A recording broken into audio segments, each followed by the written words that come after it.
Welcome, everyone. Let me first congratulate all of the winners in state races last night, including most prominently my friend and colleague Chris Murphy. Obviously, we congratulate all the winners in the state races as well. And there's a lot to be happy about in Connecticut today. But there's no sugarcoating the results at the national level. I'm deeply disappointed. And let me just be absolutely clear.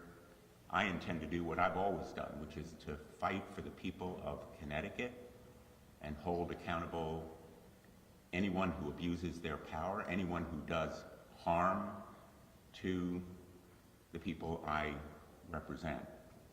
I will continue to work across the aisle whenever possible on issues where we should have common ground, particularly to make the economy work better for everyone, lower the prices of goods and services that everyday Americans buy, open more job opportunities, and make clear that our economy has to grow and provide benefits for everyone. And reproductive rights. Wherever possible, we have to work for women's freedoms, kids' safety online, and voting rights. But I'm also going to stand strong for issues and values and freedoms that are in danger, like the woman's right to choose when and whether to have children, civil rights and civil liberties, gun violence protection and prevention. I'm especially regretful about the losses of two colleagues, John Tester and Sherrod Brown. I don't know whether any of you saw last night's concession speech from Sherrod, but I was moved by it, and I agree with him that whatever happened in this election, we will continue to believe in the dignity of work, the importance of fighting for everyday Americans over special interests, standing up to corporate giants when they endanger people's rights, and making sure that we continue to fight for the people who make America work, which are everyday Americans, working people, and families. With that, I will turn it over to our Lieutenant Governor. Thank you so much, Senator Blumenthal. The Governor and I are deeply disappointed with the result of the presidential election. However, we're very pleased that we will be sending back our federal delegation to Washington, D.C., and we are looking forward to working with the new people who have been elected here in our state. And the work starts today. We want to reassure the people of Connecticut that our values are still the same, that we will stand up for reproductive rights and healthcare access, that we will stand up strongly for LGBTQ+ rights. We will stand up strongly for labor rights. We will continue to lead on gun safety and civil rights and the freedom of thought and expression. And we will continue to welcome new people to our state who come from other countries and make our state stronger and more vibrant. And we're going to continue to be a bulwark for the nation. We have led under our governor's great leadership in so many areas, like paid leave, like youth mental health, like reproductive health care access, our assault weapon ban, and so much more. And so I will say that Governor Lamont and I have worked with President Trump in the past, And we will be reaching out to them and to J.D. Vance because we want to work together on behalf of the people of Connecticut. And the governor and I are going to continue to focus on pocketbook issues, which the voters in our state and in our country have made clear they want us to focus on. And so we're going to be working on building more affordable housing, making sure that we make our state more affordable through tax cuts and through fiscal responsibility. We're going to be assisting small businesses and bringing good companies to our state to help create good jobs. And we are going to also work on expanding access to high quality and affordable child care. I want to say also, as someone who's the former Secretary of the State, how pleased I was to see how many people took advantage of early voting. More than 740,000 people took advantage of early voting. More than 100,000 people voted by absentee ballot, and I was very pleased to see that our universal absentee ballot voting initiative passed with flying colors. So with that, it's my pleasure to turn this over to our Attorney General, William Tong. Thank you, Lieutenant Governor. Good morning. 8 years ago, we went to bed not knowing what was going to happen, and 10-year-old at that time, Eleanor Tong, shook me in bed and woke me up. And I opened my eyes, and she said, "Ba, what happened?" I didn't have a good answer then. It was very disorienting then, and I didn't know what had happened. 8 years later, I spoke to Eleanor this morning. She's 18 now. She's a college freshman. And Penelope, who's 16, and my son Sasha, who's 13. And they asked me the same questions. And again, I didn't have any good answers. It's very disorienting for all of us, very disappointing. And on many of these questions, I don't know. What I do know is that our job together, my job, is to protect the people of this state. We are going to do that job. We are never going to back down in protecting the people and the families of Connecticut. And so we are going to be as strong as ever in protecting the rights of all people, including women, and their fundamental rights and reproductive freedom. We're going to do everything we can to protect our families and our kids. We know this pain better than anybody. Protect our kids and our families and our schools from the threat of gun violence. We're going to stand strong and protect immigrants who contribute so much to Connecticut and to our country.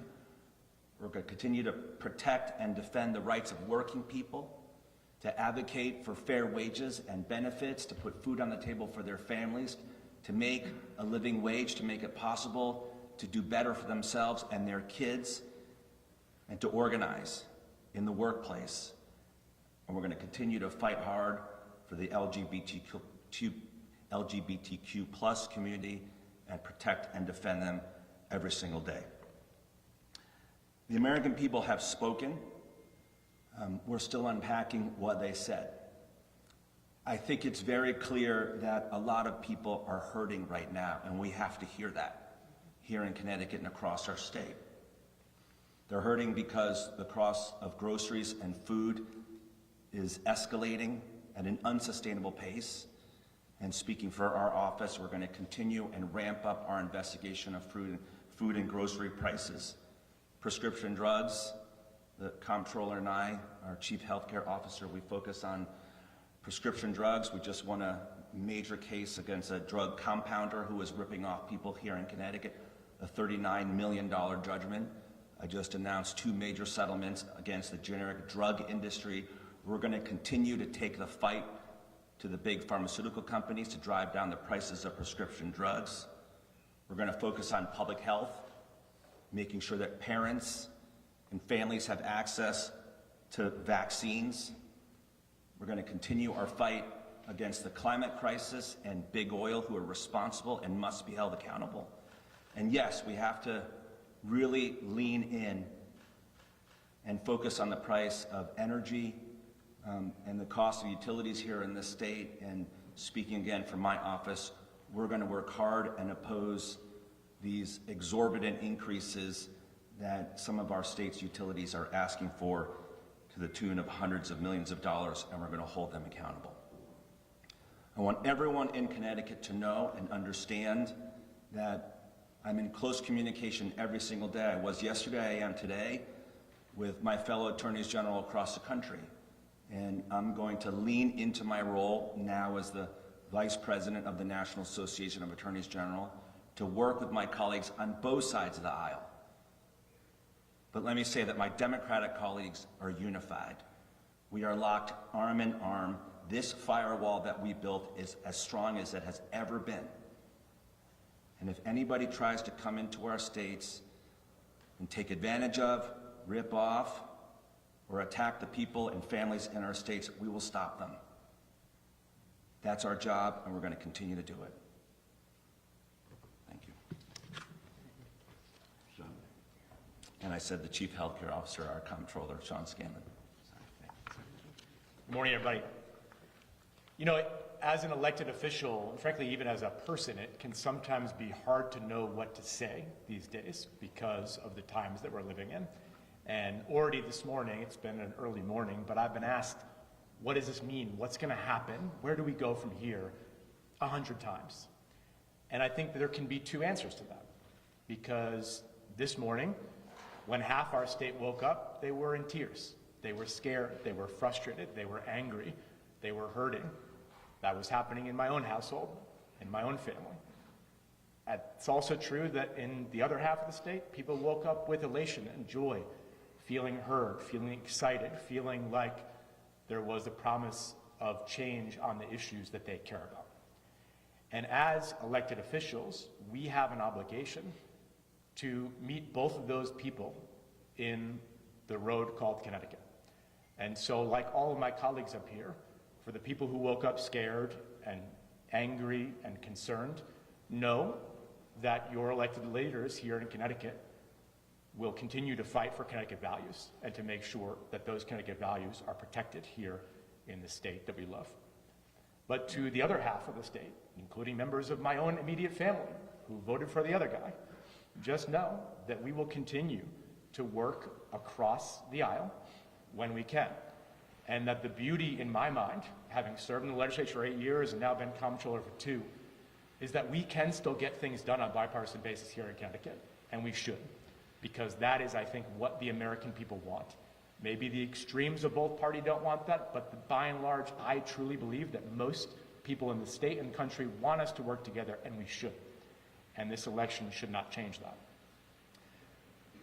I would say, though, as a politician, I think it is important that the Democratic Party learn the right lessons from the loss that we experienced last night, because it was a loss.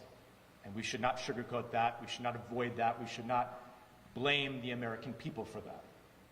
We need to look in the mirror and we need to think about what it is that we want to do going forward as a party to continue to lead and to continue to win elections, which we will. And I'm confident of that. And I would urge people across the country looking for answers of how we do that to look at Connecticut, because the Connecticut way is working. I think you see that in the results that came in yesterday. I think you see that in what we do in this building under the leadership of our governor. And I think you will continue to see that now in a divided government, where here in Connecticut, Democrats were victorious. We continue to hold all of the positions that we held before. We will now be working with a government in Washington that may be completely controlled by the other side. And we will find ways to work with them when we can, but we cannot be afraid to look in the mirror and ask ourselves tough questions of how we got here, because that is what I think people in this state will want us to do going forward, thinking about the next elections that we ultimately will be in. Last thing I'd say is this. Yesterday, the most heartening thing that I experienced at the 12 or 14 polling places that I went to, and a surprising experience, was the civility that was happening between candidates and supporters of the different parties. I watched Shahana Hayes and a woman that had a Make America Great Again shirt have a lovely conversation for 15 minutes in Plainville that honestly inspired me, because for as divided as we have been as a country, for as difficult as the last few years have been politically, I think that there is a genuine interest on people on both sides to end this craziness and to make it better. And I think while that result of yesterday's election did create divided government, I think each of us have a responsibility to try to find a way to call all of our constituents to the better versions of themselves, to be better versions of ourselves as leaders. And I congratulate President-elect Trump on his victory yesterday, and I hope that he heeds that message too. All of us, Democrat and Republican, have to be better when it comes to the actions and the rhetoric that we use. And I hope that this can be a new day. And I hope that yesterday what I saw at these polling places is a sign that this is what the people want and that people on both sides do hear that. So with that, I will turn it over to our governor, and again, somebody who I feel like is an example that people should look at of how we can get this right. He has been doing that. He will continue to do that. And I'm proud to introduce our governor, Governor Nettleman. Well, thanks, Sean, and everybody. Just a follow-up from Sean. I mean, I'm really proud of Connecticut. You know, standing up was an incredibly contentious 120 days of national campaigning in particular, and people were talking about civil wars and a lot of worries out there. We had a very peaceful election, and it was civil, and Connecticut people looked out for each other on both sides of the aisle, and I was proud of that. I kind of like the response here in Connecticut. I think we got it right. You know, as Dick pointed out, starting with Chris Murphy and our entire congressional delegation. It's an amazing delegation working every day on behalf of the state. We actually picked up a few seats in the legislature. I don't think there's many other states in the country on the Democratic side that are able to say that. And I'd like to think they believe that we're working on behalf of you every day and doing everything we can to make your lives better and a little more affordable and a place where you and your kids want to be. And I appreciate William and Dick and standing up, and we're going to fight like heck to protect our Connecticut values every day. And Susan and I are right there alongside you. I also have another role as governor, and that's to congratulate President Trump. And the day after the election, we all come together as one and look out for the best interests of our country. And as a governor, it's very important that I work with the White House. I wish the outcome was different, but I have worked with President Trump before, and I can work with President-elect Trump. I will tell you that our commissioners are all been tasked trying to see, what does this election mean? What does that mean in terms of the people of Connecticut? What does that mean in terms of our budget? What does that mean in terms of our priorities? I just give you a couple of teasers. You know, the environment was a loser in this election.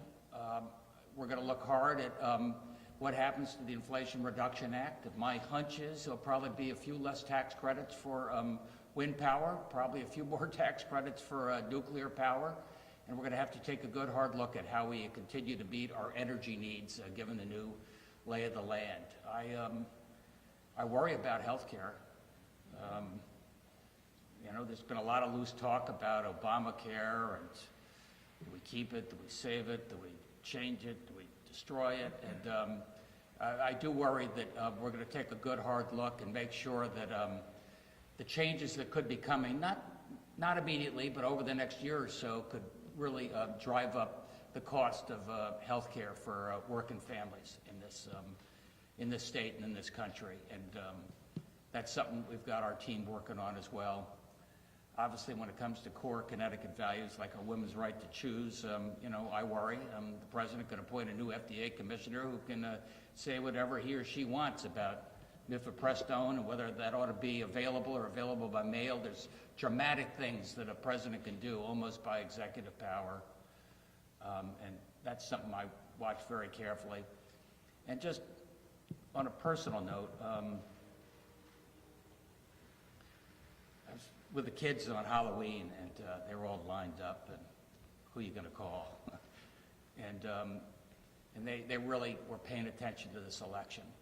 And just some of them coming up to me, kids of color, maybe Hispanic kids, you know, a lot of loose talk about deportation and things. You know, some kids that, you know, a trans kid, just, you know, they spend hundreds of millions of dollars mocking kids like this over the last, you know, 3 or 4 months. And I just like to give a message. You know, here in Connecticut, we love you. We're all God's children. Your friends want to see you in school tomorrow, and that's what it means to be in Connecticut. That's it for me. Thanks. Governor, you talked about early direction to the commission to do an assessment of what it might mean. Tom referred to a firewall. What assurances can you give today as to what Connecticut's posture will be as far as resisting orders directed at mass deportation or removing undocumented children from public schools, that kind of thing? I'd probably call it my Attorney General.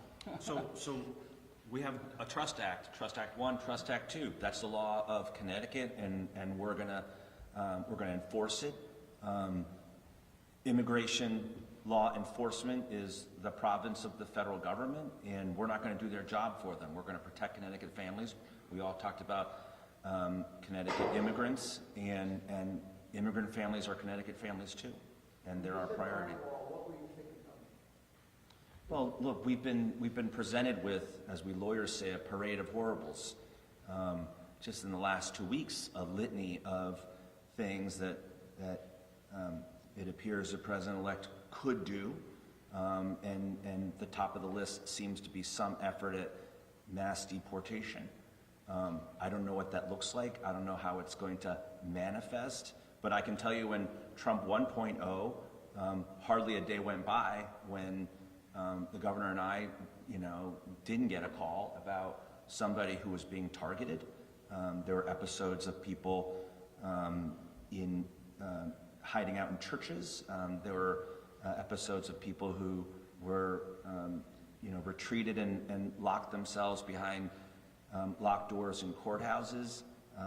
It is my very sincere hope that we don't see that again, but we've seen this movie before and we're ready for it. How concerned are you about reproductive rights? Connecticut has done several things to protect not only Connecticut women, but also women coming from other states. Trump has been somewhat flip-flopping on what he will and will not do.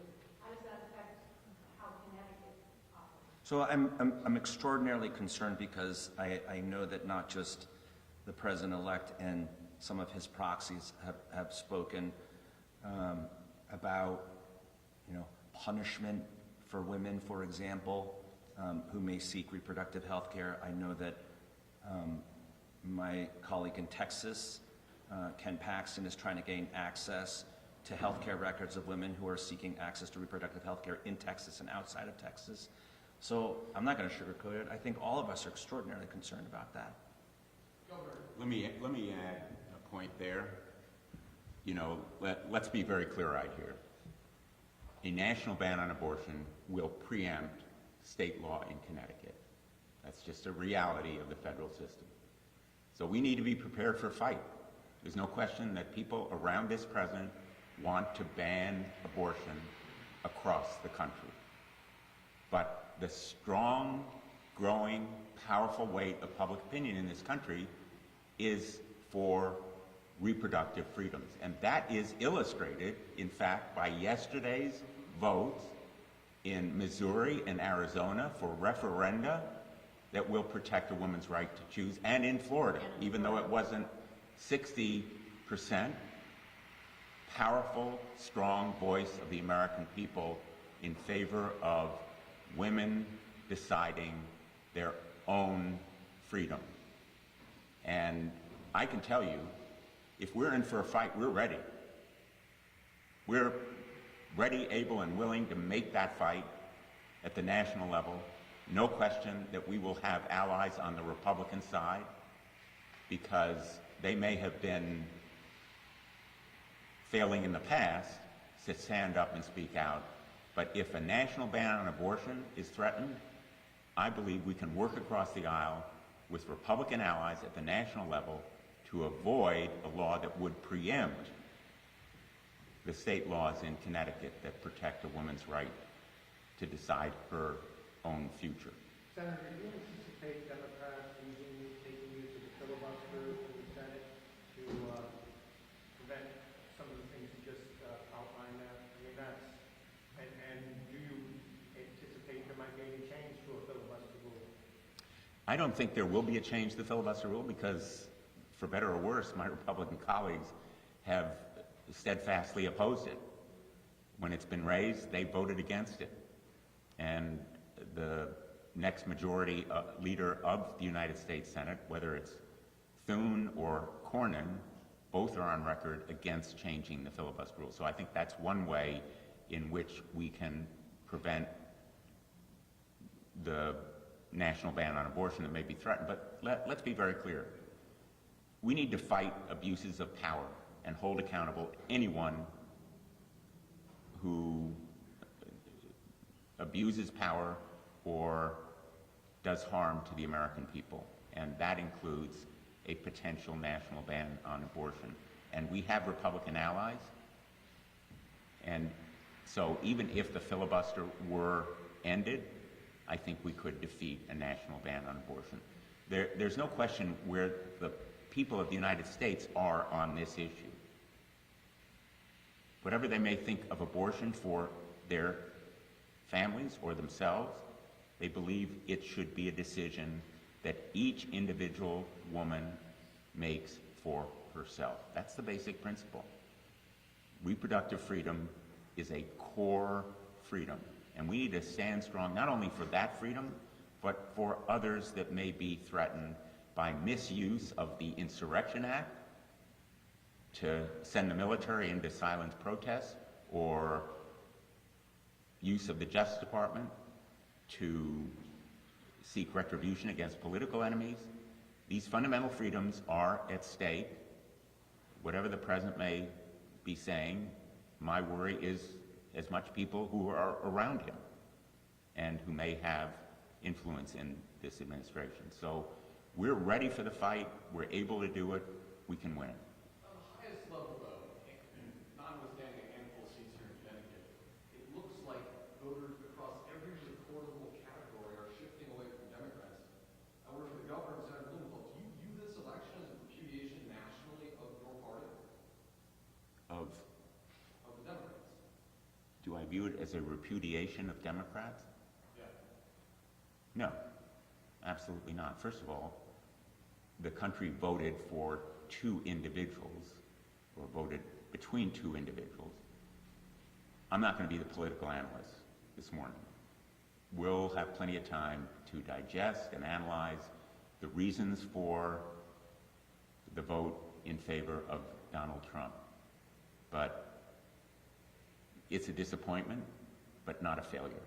We continue to stand strong for the freedoms and principles that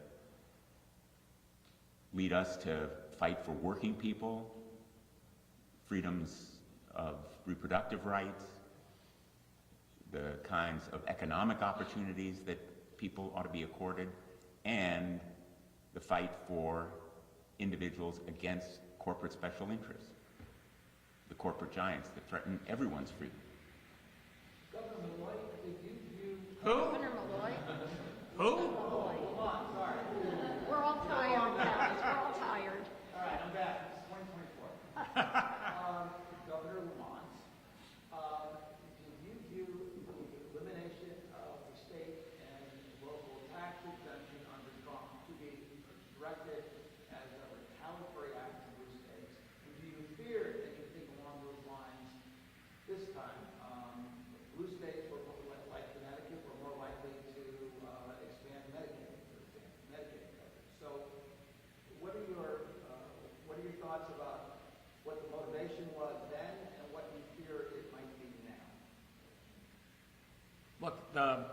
president, it was a little like a game of The Price is Right, everybody bidding at the end of the campaign, but he said he wants to get rid of that, allow that deduction to come back, at least at a certain level. That would be very positive for the state of Connecticut and a lot of states that invest in education more than some of our peers do. And Mike, I think the election yesterday was a real wake-up call for the Democrats. I mean, it was overwhelming, and we can point to Trump's personality, whatever you want to say, but Democrats lost a lot of working families. We lost a lot of males. We lost males of different race, color, and creed. And it ought to be a wake-up call that we ought to be fighting for the middle class and fighting for them every day, and I think they feel like we lost sight of that. Governor, reflect on, moving forward, reflect on your rhetoric talking to those groups that appear to be moving away from the party? I think I'd pick up what we're doing, as Susan pointed out, and where I thought Kamala started. She said, we're going to be an opportunity society. We're going to do everything we can, not through handouts, but to give you the tools you need, to get the skills you need, to get a better job so you get paid more, and maybe the opportunity to start your own business and own your own home. I thought that was a very compelling message, and I think it sort of followed along the lines of what each of us are trying to do here in Connecticut. Governor, I was wondering, in terms of early voting, it was obviously very popular. 741,000 plus people decided to vote early this election. But there are always lessons to learn, especially first time something is used as momentous as this was. I was just wondering, do you have any initial thoughts on possible improvements, changes that could be made to the early voting law? I'm going to pass it over to a former Secretary of State, Sure, except to say, Paul, I think it worked. People like it. They like the convenience. We make it able for them to vote and vote on their time schedule. I think it was a win. We ought to continue it. Yeah, totally agree. I'll just say there's going to be plenty of time this legislative session to take a look at how many people voted, the days and the hours that they voted, if there were any days where, like weekends, do we need to change or adjust? And so that's when we're going to have to engage all of our partners, all the registrars of voters and town clerks and the public. What did they like? What did they not like? How could we make it better? And I think taking a look at the hours, you know, in some places it was very interesting. A lot of people voted on the weekends, and in other places they didn't. Maybe giving some towns flexibility on that. So I think that's kind of a longer conversation, and we have to take a hard look at all the data to see. What about the length, the 14 days? You know, I know one thing I'd like to look at is how many people voted on the weekend versus weekdays, because there was anecdotal evidence on both sides. Yes, people liked weekends. In some towns it was not as popular. So I think we have to take a look, but generally a huge success to have 740,000 plus people use early voting, and more than 100,000 people use absentee ballot voting. And I think we're going to have to continue the conversation, because if we open up absentee ballot voting, maybe we'll find that it's a combination of less early voting with more AB voting. We're just going to have to see how that works. Well, we're on the subject of counting votes.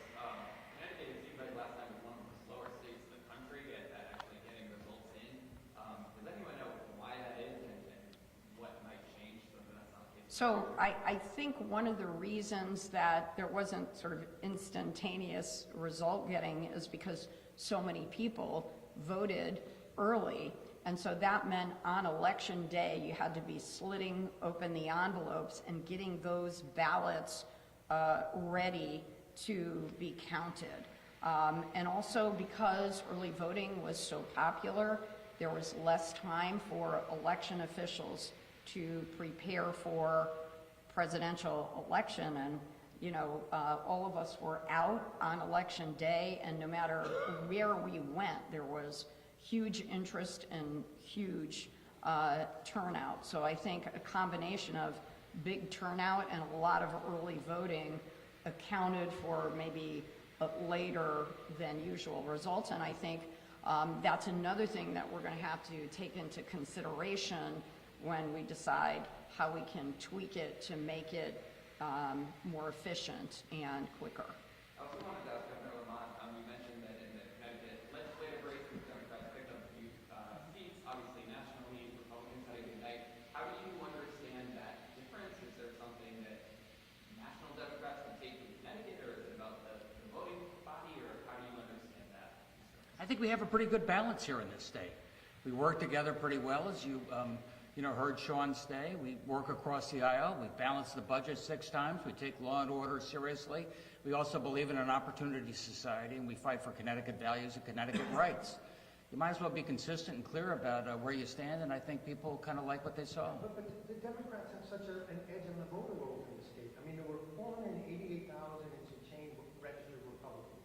There were more than 813,000, I believe, registered Democrats. There were 920,000, unaffiliated. You guys can talk about, the Connecticut example, but Democrats, at least on the state level, have a huge advantage in terms of voter rolls and representation in our legislature. I mean, the Republicans last controlled this General Assembly in the mid-'80s. Well, maybe that's because they think Democrats are doing a good job.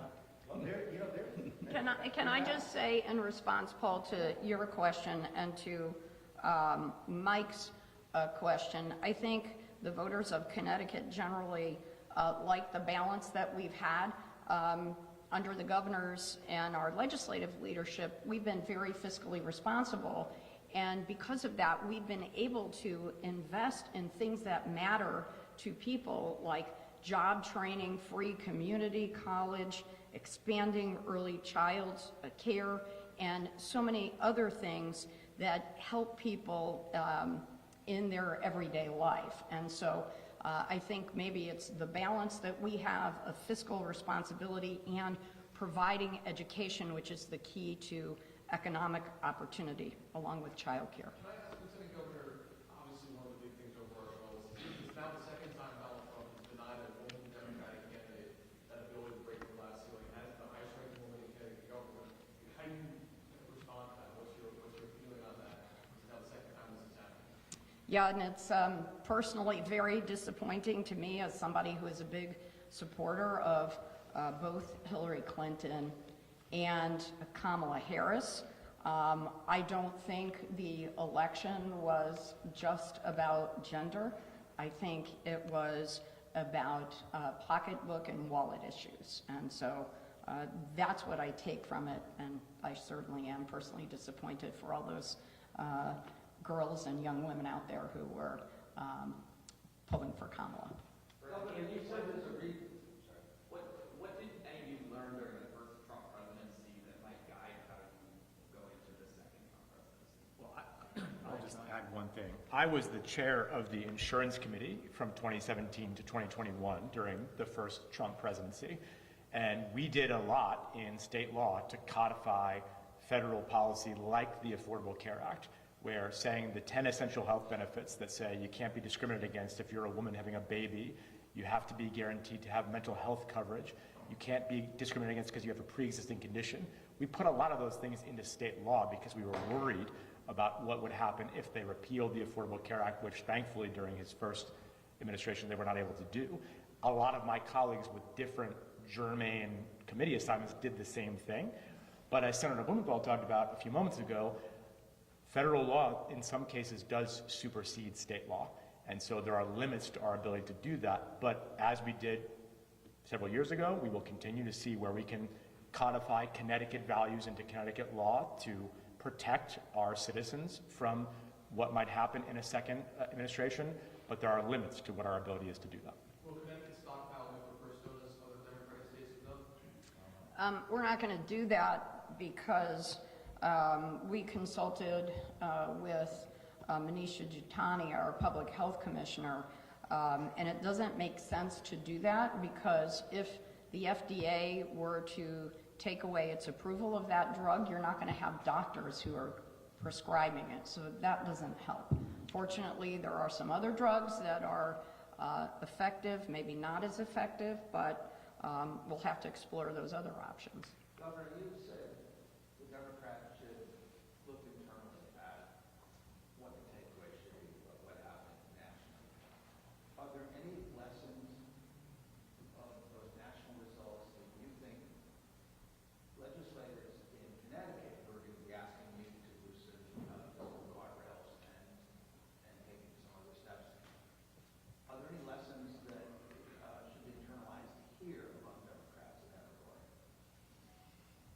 I don't think that's a lesson that anybody picked up from the national, because I got two candidates who didn't give a damn about the deficit, but Everything else, I mean, it was about pocket.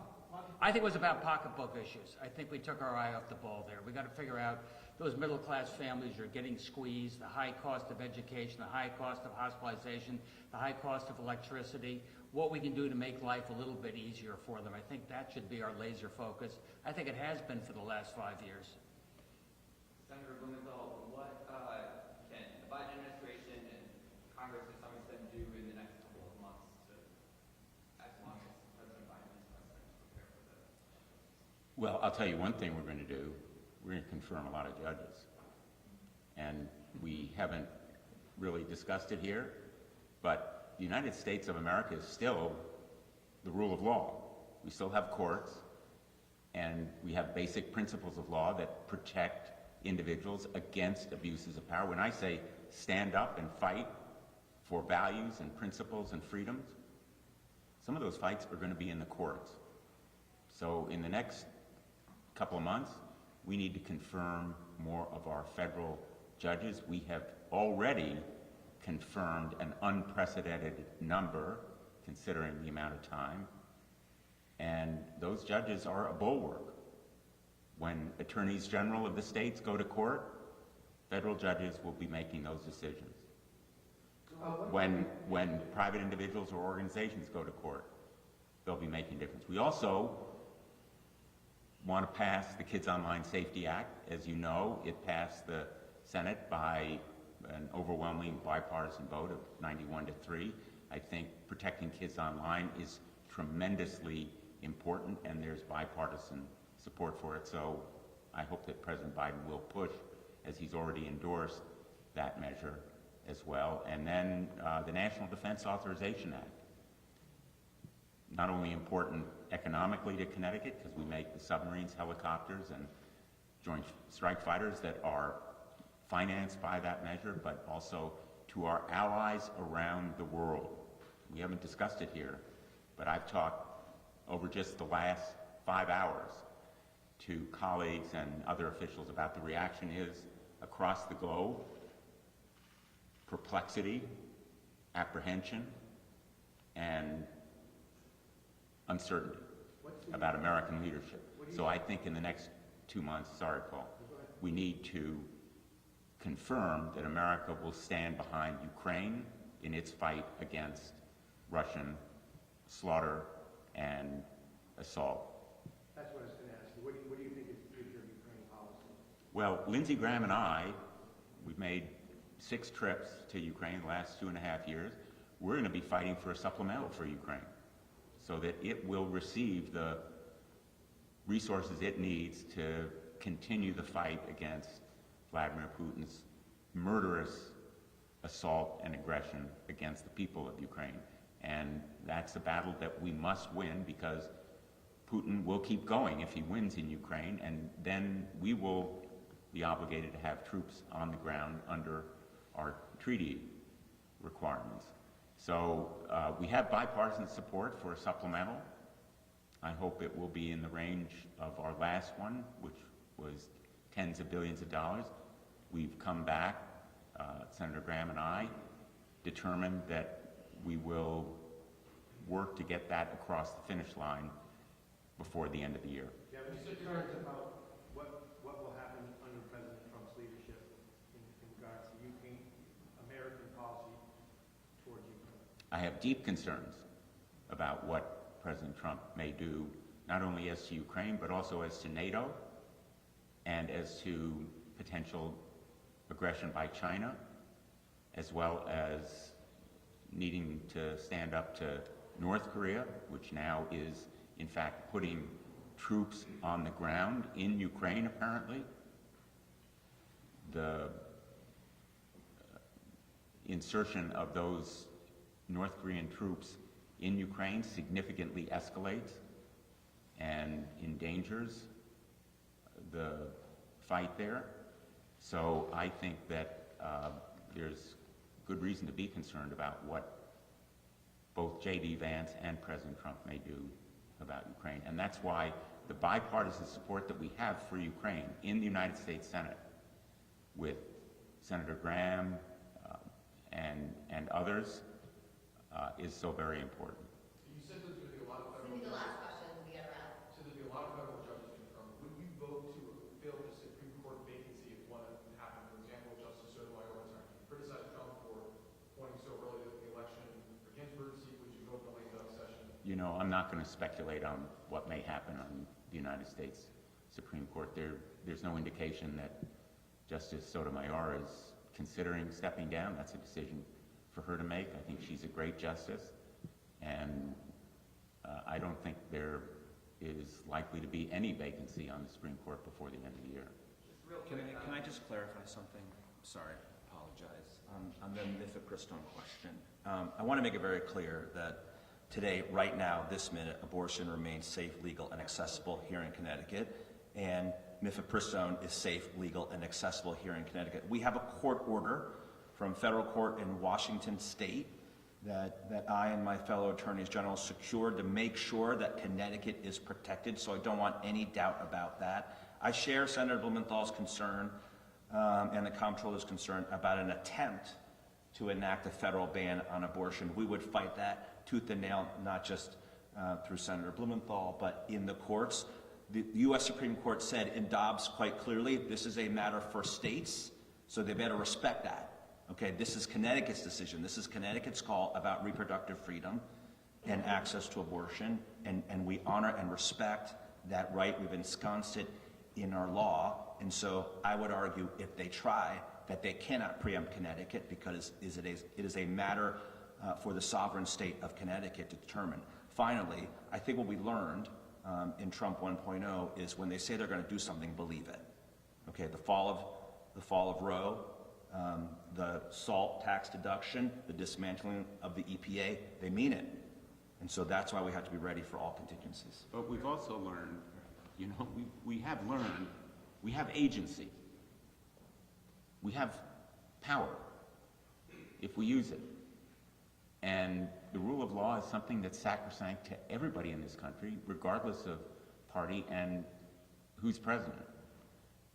So I think that if we're ready for the fight, and I'm prepared for it, I've always fought and did during the 4 years of the Trump administration for the people of Connecticut against abuse of authority, against the misuse of power, against anyone who would do harm to our basic rights here.